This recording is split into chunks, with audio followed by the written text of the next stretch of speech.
Jumpa lagi sobat, melanjutkan kisah Jejak di Balik Kabut karya Esa Mintarja untuk Anda semuanya. Selamat menikmati, salam sejahtera dan bahagia untuk Anda sekeluarga. Salam budaya.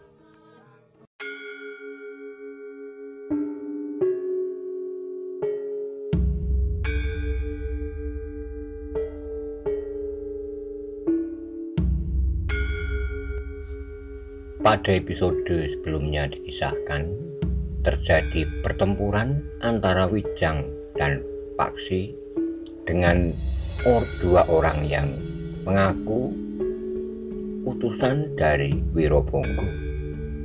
Bagaimana kisah selanjutnya? Simak bersama-sama.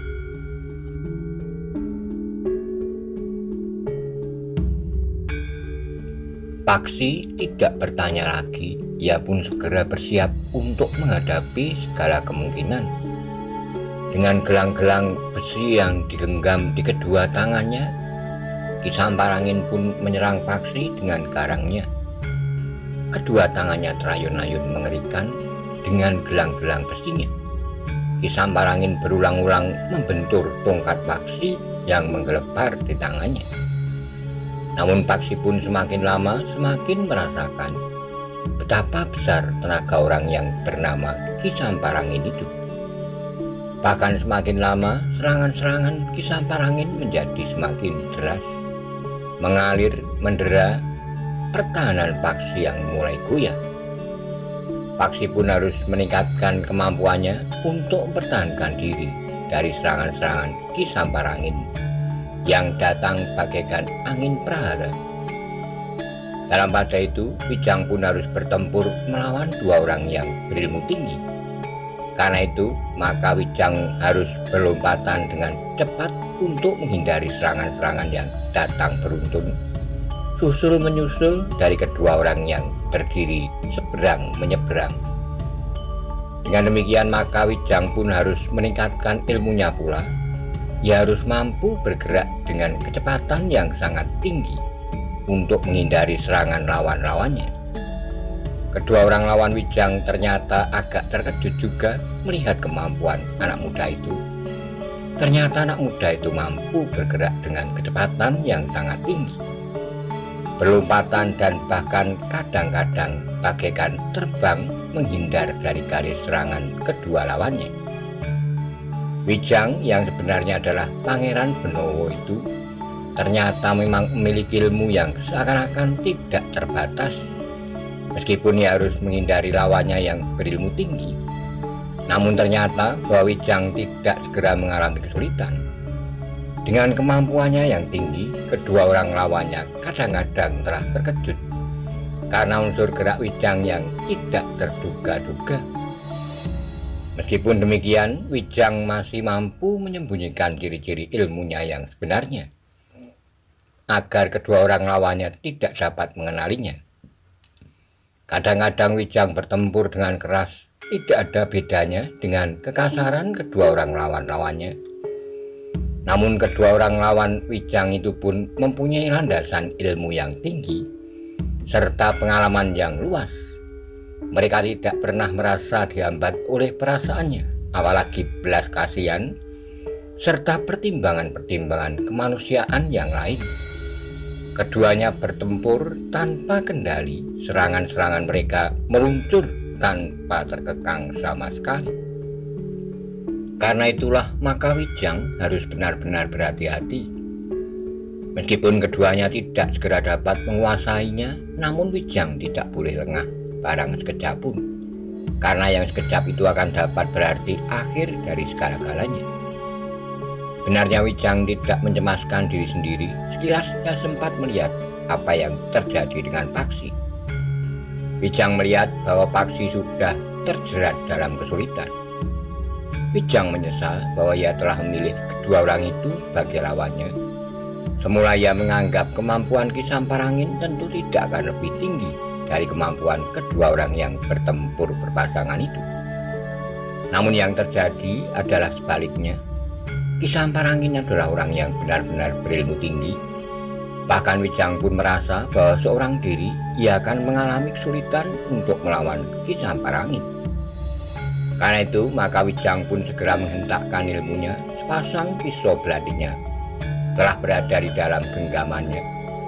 Seperti banjir bandang ia melibat kedua orang lawannya. Kedua lawannya pun telah bersenjata pula. Seorang di antara mereka bersenjata kapak, sedang yang lainnya bersenjata golok yang besar. Meskipun demikian, pisau beladi di tangan Wijang menjadi sangat berbahaya. Dengan pelindung pergelangan tangannya, Wijang menangkis serangan-serangan kapak dan golok lawannya. Kemudian dengan pisau beladinya yang menyerang dengan cepat seperti kuku burung sikatan yang menyambar mangsanya di rerumputan. Wijang yang mengetahui kesulitan Paksi dengan mengerahkan kemampuannya berusaha untuk dengan cepat mengakhiri perlawanan kedua lawannya. Tetapi ternyata Wijang tidak dapat melakukannya dengan cepat. Kedua lawannya tidak membiarkan lehernya dikoyak oleh pisau beladi Wijang, atau perut mereka dibelah dengan pisau beladi yang tajam itu. Karena itu maka mereka pun memberikan perlawanan yang cukup berat bagi Wijang, meskipun Wijang berhasil mendesak kedua lawannya itu. Wijang menjadi semakin cemas ketika Paksi tidak lagi mampu memberikan perlawanan yang dapat membendung arus serangan lawannya. Gelang-gelang di kedua tangan Ki Samparangin membuat tongkat Paksi menjadi tidak berarti. Dalam puncak ilmunya, Paksi berlompatan dengan cepatnya sehingga kadang-kadang hanya nampak seperti bayangan yang bertebangan di seputarnya. Namun Ki Samparangin tidak menjadi bingung. Bahkan kadang-kadang Ki Samparangin bahkan dapat mencegat tata gerak Paksi yang cepat itu. Paksi yang telah menempa diri dengan laku yang berat ternyata tidak mampu mengatasi kemampuan Ki Samparangin. Serangan-serangannya tidak mampu memecahkan pertahanan lawannya. Bahkan beberapa saat kemudian serangan-serangan Ki Samparangin datang benar-benar merupakan angin prahara yang telah menggulungnya, menghanyutkannya dalam putaran yang semakin cepat. Paksi yang mampu bergerak dengan kecepatan yang sangat tinggi itu kemudian bagaikan selembar kapuk randu yang diumpang-ambingkan oleh angin pusaran yang keras, yang kemudian menggulungnya dan siap melemparkannya ke udara dan membantingnya jatuh di tanah yang berbatu-batu. Wijang menjadi sangat cemas. Terdengar Wijang berteriak nyaring, "Paksi, kau mampu meringankan tubuhmu, kau tentu mampu memberatkan tubuhmu." Suara Wijang itu memang menggetarkan jantung Paksi. Dengan segenap kemampuan yang ada padanya, Paksi pun berusaha melawan angin pusaran yang sedang mempermainkannya. Tetapi pengaruhnya tidak terlalu besar. Paksi masih saja terumbang-ambing, tanpa dapat berbuat banyak. Meskipun penararannya masih tetap utuh, namun rasa-rasanya sangat sulit bagi Paksi untuk dapat keluar dari pusaran kekuatan ilmu Ki Samparangin. Kecemasan semakin mencekam jantung Wijang. Ia semakin mengerahkan kemampuannya untuk menyelesaikan kedua lawannya. Tetapi kedua lawannya juga berilmu tinggi. Keduanya mampu memberikan perlawanan yang menyulitkan bagi Wijang. Meskipun Wijang selalu mendesak mereka, namun Wijang masih belum berhasil memberikan pukulan terakhir. Dalam keadaan yang rumit itu, Wijang tidak lagi memikirkan akibatnya. Ketika Wijang harus mengerahkan kemampuan puncaknya, tiba-tiba saja Wijang justru telah menyelipkan kedua pisau beladinya di sarungnya. Dengan serta-merta Wijang itu telah melakukan kedua telapak tangannya. Pada kedua telapak tangan Wijang yang menelakup itu telah mengepul asap yang berwarna kehijauan. Ki Samparangin yang melihatnya terkejut, apalagi ketika ia melihat Wijang kemudian mengangkat tangan kanannya di atas kepalanya. Lebur seketi, Ki Samparangin memperingatkan kedua orang kawannya. Kedua orang lawan Wijang itu terkejut pula. Hanya ada beberapa orang yang mampu memiliki kemampuan menguasai ilmu yang menggetarkan jantung itu. Apalagi lawan mereka itu masih muda. Memang sulit dipercaya, namun ciri-ciri dari ilmu itu sudah nampak diungkapkan oleh anak muda itu. Dengan demikian maka jantung kedua orang lawan Wijang serasa berdentang semakin cepat. Dengan serta-merta mereka berlompatan menebar, namun Wijang bergerak terlalu cepat. Dengan tangkasnya ia melompat menyerang seorang di antara kedua lawannya. Orang itu tidak lagi mampu mengelakkan dirinya, karena itu dengan mengerahkan segenap ilmunya, maka orang itu terpaksa menangkis serangan Wijang. Dengan demikian maka dua kekuatan ilmu yang tinggi telah berbenturan. Wijang memang bergetar selangkah surut, namun lawannya telah terlempar beberapa langkah, terbanting jatuh dan berguling beberapa kali, namun kemudian orang itu sama sekali tidak bergerak lagi. Pada saat yang bersamaan, seorang lawannya yang lain telah melompat mengayunkan tangannya ke arah tengkuk Wijang. Wijang yang masih terguncang itu tidak dapat membentur serangan itu. Ia tidak sempat mempersiapkan diri dengan sebaik-baiknya, sehingga jika ia memaksakan sebuah benturan terjadi, maka keadaan Wijanglah yang akan menjadi sangat sulit. Dalam keadaan yang demikian, Wijang masih berusaha menghindar. Ia pun menjatuhkan dirinya di saat tangan lawannya itu menyambarnya. Wijang masih berhasil menghindar dari ilmu lawannya, namun ketika kemudian ia melompat bangkit, maka akibatnya benturan yang terjadi sebelumnya terasa mempengaruhi pernafasannya. Tetapi Wijang tidak sempat berpikir terlalu jauh.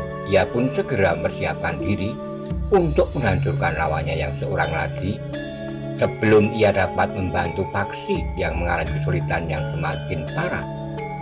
Paksi sudah mulai kehilangan kemampuan perlawanannya. Tongkatnya memang masih berada di tangannya, tetapi tubuhnya berada diumbang-ambingkan oleh pusaran angin yang tidak mampu dilawannya. Dalam pada itu Ki Sampalangin pun berteriak, "Berhati-hatilah, kau berhadapan langsung dengan Pangeran Benowo, bertahanlah. Anak itu sudah tidak berdaya, dalam sekejap aku dapat membunuhnya." Pangeran Benowo serta Paksi yang sudah tidak berdaya terkejut. Ternyata Ki Sampalangin mampu mengenali Pangeran Benowo dari ungkapan ilmu yang memang sudah jarang dikuasai oleh orang-orang berilmu tinggi. Anak semuda itu yang mampu menguasai ilmu itu hanyalah beberapa orang saja, antara lain Pangeran Benowo dan Mas Ngabai Loreng Pasar. Tetapi Mas Ngabai itu sekarang berada di istana. Namun Wijang sempat berteriak, "Ada lebih dari 1000 orang yang mampu melakukan bagaimana aku lakukan sekarang. Kalianlah yang ternyata sangat picik, sehingga tidak mengetahui isi dari dunia oleh kanuragan yang sebenarnya." Ki Sampalangin pun menyaut, "Siapapun kau, tetapi kau tidak akan mampu menolong kawanmu. Beruntunglah aku bahwa aku dapat langsung bertemu dengan Pangeran Benowo." Wijang menggeram, tetapi ia tidak boleh terbenam dalam pembicaraan itu. Paksi sudah semakin tidak berdaya meskipun ia mengerahkan segenap ilmunya. Ternyata Wijang yang dadanya telah terguncang oleh benturan ilmu dengan salah seorang lawannya tidak segera mampu mengalahkan lawannya yang seorang lagi. Wijang harus berpikir ulang apakah ia masih dapat membenturkan ilmunya sekali lagi tanpa menghancurkan dadanya yang sudah melemah. Sementara itu lawannya juga merasa ragu untuk membenturkan ilmu. Meskipun lawannya itu mengetahui bahwa anak muda itu sudah tidak lagi berada pada puncak kemampuannya, tetapi lebur seperti ada ilmu yang sangat menggetarkan, seorang kawannya telah terkapar jatuh dan tidak mampu bangkit kembali untuk sementara itu keadaan Paksi ternyata menjadi semakin memburuk. Dalam pusaran angin, Paksi hanya mampu meronta, menggeliat dan mencoba bertahan, tetapi ia sama sekali sudah tidak mampu untuk menyerang lawannya. Wijang yang semakin gelisah tidak dapat sekedar menunggu, berpikir dan apalagi ragu-ragu. Karena itu maka Wijang pun akhirnya memutuskan untuk mengeterapkan ilmunya lebur seketi. Apapun bakal jadinya. Jika ia masih dapat mengalahkan lawannya, maka ia akan dapat membantu Paksi. Jika tidak, biarlah ia pun hancur dalam pertempuran itu. Karena itu maka sekali lagi Wijang menelakupkan tangannya. Dalam kegelapan malam, beberapa pasang mata yang tajam itu melihat asap yang berwarna kehijauan mengepul dari sela-sela telapak tangannya.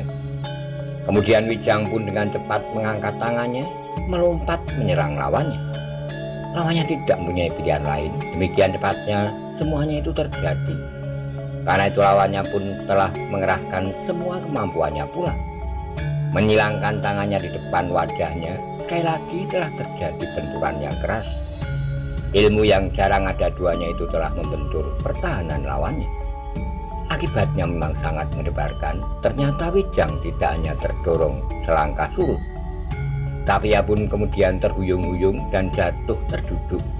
Nafasnya menjadi semakin sesak, sementara jantungnya terasa bagaikan terbakar.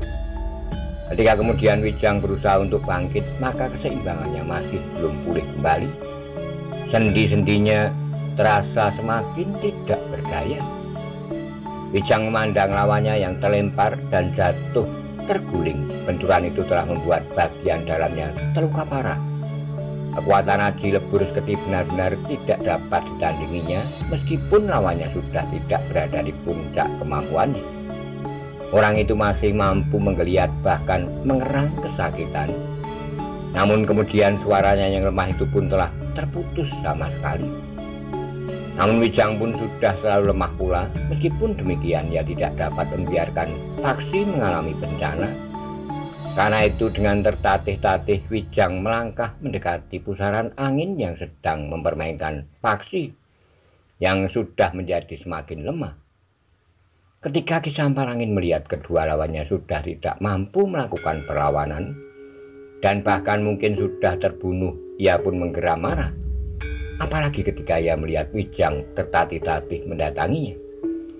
"Kau sudah tidak berdaya, Pangeran," berkata Ki Samparangin. "Tenagamu sudah terkuras habis. Kau tidak akan mampu berbuat apa-apa lagi. Bahkan hari pun kau tidak mungkin melakukannya. Tapi kematian kedua orang kawanku itu harus kau tebus. Kawanmu ini pun harus mati." Ki Samparangin tidak menunggu lebih lama lagi. Ia pun kemudian telah membentangkan ilmunya sehingga pusaran angin itu menjadi semakin cepat. "Tunggu!" teriak Wijang. "Apa yang kau kehendaki dariku? Bebaskan kawanku, aku akan memenuhi apa yang kau inginkan." "Cincin itu!" teriak Ki Samparangin. "Baik, aku akan memberikan cincin itu. Apakah cincin itu benar-benar ada padamu?" "Ya," jawab Wijang. "Jika demikian aku akan membunuh kawanmu, kemudian membunuhmu. Aku akan mendapatkan cincin itu." "Kau curang, kau harus melepaskan kawanku itu." Tetapi Ki Samparangin justru tertawa berkepanjangan. Dihentakkannya ilmunya bukan saja semakin tinggi, tetapi justru sampai ke puncak. Paksi sudah tidak berdaya lagi. Pusaran itu menghisapnya, melemparkannya ke udara, kemudian melepaskannya sehingga Paksi pun meluncur dengan derasnya jatuh di sungai yang berbatu-batu. Tetapi yang tidak terduga itu telah terjadi. Demikian tubuh itu hampir menghantam sebongkah batu yang besar, maka sosok tubuh telah meloncat menyambarnya dengan kekuatan dan kemampuan melampaui kewajaran. Orang itu menangkap tubuh Paksi, kemudian meletakkannya di atas batu besar itu. Sementara sosok tubuh itu berdiri tegak di sebelahnya dengan kaki renggang. Paksi sendiri kemudian berusaha untuk bangkit dan duduk di sebelah orang itu. Sementara Wijang berdiri termangu-mangu. Jantungnya yang rasa-rasanya berhenti berdenyut itu terasa mulai dialiri darahnya kembali. Ki Samparangin terkejut bukan kepalang. Sosok tubuh itu tiba-tiba saja telah ada di situ tanpa diketahui kapan ia datang. Paksi yang kemudian turun dari batu besar itu berusaha untuk mengenali orang yang telah menolongnya. Dengan nada tinggi, Paksi yang lemah itu berdesir, "Ki Martobriwo." Orang itu tertawa, katanya, "Benar Paksi, aku datang tepat pada waktunya. Seandainya tubuhmu jatuh menimpa batu ini, maka dapat dibayangkan apa yang terjadi atas dirimu." Wijang yang melangkah tertatih-tatih mendekati itu pun berdesis pula, "Untunglah Ki Martobriwo berada di sini di saat yang sangat gawat ini. Pada saat kami berdua sudah tidak berdaya untuk mengadakan. Kalian berdua memang bukan lawan orang ini," desas Ki Martobriwo. "Ki Samparangin adalah orang yang sangat sakti. Ilmunya lah yang sebenarnya bernama Samparangin. Tetapi nama ilmunya itulah yang kemudian dipakainya untuk namanya. Persetan, siapakah kau yang telah berani mencampuri persoalanku dengan anak-anak muda ini? Ki Martobrewo tertawa, katanya, ternyata kebesaran namamu tidak seimbang dengan kebesaran jiwamu. Kau hanya berani bermain-main dengan anak-anak. Sudah tentu kau dapat memenangkan pertempuran melawan mereka. Itu pun sama sekali tidak adil. Kau bertiga, sedang anak-anak itu hanya berdua. Aku memerlukan mereka dan kau tidak berhak ikut campur. Setiap orang Pajang berhak ikut merampas cincin kerajaan Pajang. Setiap orang Pajang wajib mengamankan cincin itu. Kau sendiri tentu mengendaki cincin itu. Tidak. Jika aku menginginkannya, tentu sudah aku lakukan. Aku mengenal mereka sejak lama. Aku pernah tinggal bersama mereka. Aku tahu bahwa cincin itu ada pada Pangeran Benowo sejak ia meninggalkan istana. Ki Samparangin memandang orang itu dengan tajamnya. Sementara itu Ki Martobrewo kemudian telah melompat turun dari melangkah mendekat. Apapun yang kau katakan, berkata Ki Samparangin, aku menginginkan cincin itu, maka kaulah yang akan mati lebih dahulu. Aku sudah tahu kedahsyatan ilmumu, Ki Samparangin, tapi itu tidak menggetarkan perasaanku. Aku sudah bertekad untuk membantu menyelamatkan cincin itu. Karena itu maka cincin itu harus tetap berada di tangan Pangeran Benowo. Sorot mata Ki Samparangin bagaikan menyala. Ia memang tidak menghiraukan lagi kedua orang anak muda yang sudah tidak berdaya itu. Meskipun Pangeran Benowo berilmu tinggi, tapi benturan ilmu yang terjadi 2 kali berturut-turut membuatnya menjadi sangat lemah. Karena itu maka yang akan dihadapinya adalah orang yang disebut Martobrewo. Meskipun Ki Samparangin sadar bahwa lawannya itu berilmu sangat tinggi, tetapi Ki Samparangin meyakini bahwa orang itu tidak akan mampu mengalahkan ilmunya. Angin pusaran itu akan segera membelitnya, menghisap dan melemparkannya ke udara, kemudian membantingnya di atas batuan. Ki Martobrewo pun telah mempersiapkan diri menghadapi segala kemungkinan. Ia bergeser selangkah mendekat. Ki Samparangin itu pun telah bersiap pula untuk bertempur. Di tangannya justru tidak lagi tergenggam lingkaran-lingkaran besinya, tapi dengan kedua tangannya yang kosong, Ki Samparangin tidak kalah berbahayanya. Apalagi ia sudah menerapkan ilmunya yang menggetarkan itu. Sejenak kemudian maka keduanya telah terlibat dalam pertempuran. Keduanya langsung berada pada tataran ilmu yang tinggi. Ayunan tangan mereka menimbulkan sambaran angin yang deras, tajam, dan panas. Tapi daya tahan Ki Martobrewo cukup tinggi. Karena itu maka sentuhan udara yang tajam dan panas itu sama sekali tidak mempengaruhi perlawanannya. Dalam pada itu Ki Samparangin pun tidak ingin bertempur berlama-lama. Ia sadar bahwa lawannya yang berilmu itu sudah melihat tataran ilmunya, bahkan sampai ke puncak. Karena itu maka Ki Samparangin segera mengeterapkan ilmunya. Serangan-serangannya pun kemudian telah melibat lawannya. Bagaikan libatan angin prahara, semakin lama semakin cepat berputar seperti angin pusaran. Tapi Ki Martobrewo bukannya paksi. Karena itu maka angin pusaran itu tidak mampu menghanyutkannya, mengombang-ambingkannya, dan apalagi melemparkannya ke udara. Serangan Ki Samparangin menjadi semakin cepat dan semakin kuat. Sambil berputar mengitari Ki Martobrewo, Ki Samparangin menyerang dengan garangnya. Namun putaran itu semakin lama menjadi semakin cepat angin pusaran. Bahkan ketika Ki Samparangin sendiri bergerak semakin lamban, pusaran angin itu tetap melibatnya justru semakin cepat. Tapi tubuh Ki Martobrewo pun semakin lama menjadi semakin berat, sehingga akhirnya menjadi seberat timah. Angin pusaran yang menjadi semakin kencang itu sama sekali tidak mampu mengguncangnya, bahkan bergeser pun tidak. Ki Samparangin berdiri tegak sambil mengangkat kedua tangannya menengadah. Sementara itu angin pusarannya menjadi semakin kuat, berusaha mengangkat dan menghisap tubuh Ki Martobrewo. Tetapi Ki Martobrewo sama sekali tak bergetar. Sambil menyilangkan tangannya di dadanya, Ki Martobrewo berdiri di tengah-tengah angin pusaran yang kuat itu, yang mengangkat debu, dedaunan, tanah pasir, dan bahkan potongan-potongan dahan yang patah. Ketika Ki Samparangin sampai ke puncak ilmunya, pohonan yang tumbuh di pinggir sungai itu pun telah tercabut sampai ke akar-akarnya. Bukan hanya pohon-pohon perdu, tapi pepohonan yang lebih besar. Meskipun demikian, Ki Martobriwo masih tetap berdiri tengah-tengah angin pusaran itu. Di dalam gelap malam, Ki Martobriwo menjadi semakin tidak nampak lagi karena pusaran angin yang mengangkat segala macam benda yang ada di sekitarnya. Dalam pada itu, Wijang telah membimbing Paksi untuk menjauhi arena hanya dengan lembaran Adi Sabto Pandulu. Mereka dapat melihat Ki Martobriwo yang berdiri tengah-tengah tibatan ilmu Samparangin itu. Semakin lama Ki Martobriwo semakin merendah pada lututnya. Dengan ilmunya, Ki Martobriwo itu telah membuat dirinya semakin.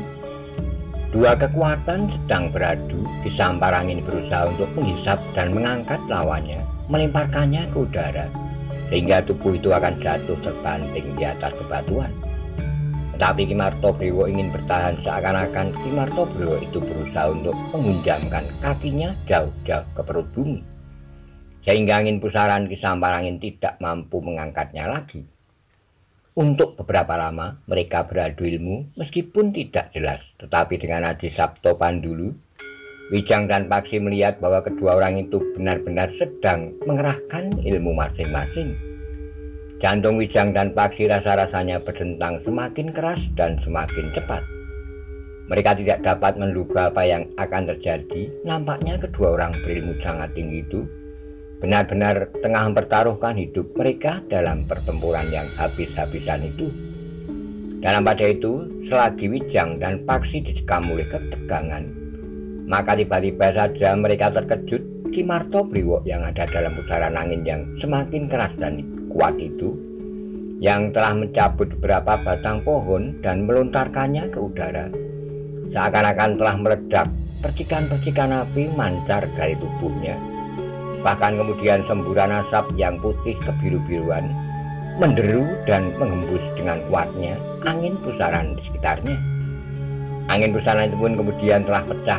Segala macam benda yang sedang diterbangkan itu pun berhamburan. Juga beberapa buah gerumbul perdu, semak-semak, dan bahkan pohon yang tercabut dengan akar-akarnya. Terdengar Ki Samparangin berteriak keras-keras, suaranya melengking tinggi. Namun kemudian suara itu pun semakin menurun. Sementara itu tubuh Ki Samparangin menjadi bergetar. Akhirnya tubuh itu pun tidak lagi berdaya untuk tetap tegak berdiri mempertahankan keseimbangannya. Demikian tubuh itu jatuh berguling, maka segala sesuatunya pun menjadi reda. Tidak ada lagi suara gemuruh angin pusaran, tidak ada lagi hembusan asap yang menyembur dari tubuh Ki Martobriwo. Bersama pancaran api, udara di atas sungai itu pun menjadi bersih kembali. Namun dalam pada itu Ki Martobriwo berjalan tertatih-tatih mendekati tubuh Ki Samparangin. Ki Martobriwo, desis Wijang dengan cemas sambil menggandeng Paksi. Wijang yang dirinya sendiri juga masih selalu lemah melangkah mendekati Ki Martobriwo. Bagaimana keadaan Ki Martobriwo? Bertanya Wijang dengan cemas. Ki Martobriwo mencoba untuk tersenyum, katanya, "Aku tidak apa-apa. Pangeran, duduklah, aku ingin melihat orang ini sejenak." Wijang berdiri termangu-mangu. Paksilah yang kemudian duduk di atas sebungkah batu, sementara Ki Martobriwo bergeser mendekati tubuh Ki Samparangin. Ki Martobriwo pun kemudian berjongkok di sebelah Ki Samparangin. Ketika Ki Martobriwo meletakkan tangannya di leher Ki Samparangin, maka ia pun menarik napas dalam